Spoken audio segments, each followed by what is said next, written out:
Pabago-bago na ang panahon. Pabago-bago ng panahon. Pabago-bago na ang panahon. It's not you. It's not you. It's me. It's not you. It's me. It's not you. It's me. It's not you. Okay. It's me. Ako na lang yung laging nasasaktan. Palagi na lang tayong ganito. Ang hirap naman ng ganito. Hindi sa parents ko eh.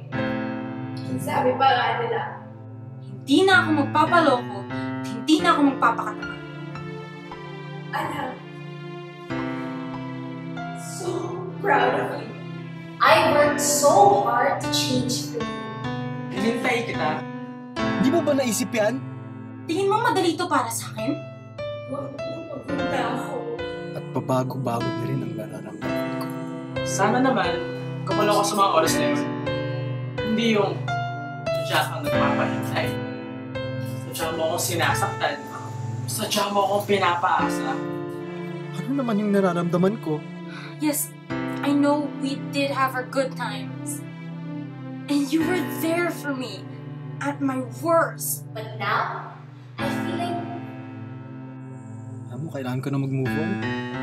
I feel like ako na lang yung lagi nagsasakripisyo sa relationship na to. Kahit na mahirap, kinaya mo para kaibigan. What I honestly deserve better. Pero ayoko na eh! Ang hirap panindigan. May kulang ka eh. May iba nang magpapasaya sa akin at hindi ikaw yun. Kulang ka eh! Hindi ko na kaya to eh. Sawang-sawa na ako sa'yo, okay? Hindi... Hindi na kita hihintayin. Mag-load. Bibili na lang ako ng DVD. Kasi piracy is a crime eh. Buti pa yung HD. Tama pa yung subtitles. Sawa na! Over na tayo, okay? I know what's good for me, and it's not you. Tama na.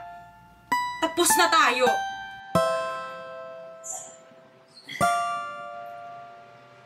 It's not working out. I'm not working out. Pagod na ako. Kakain na lang ako.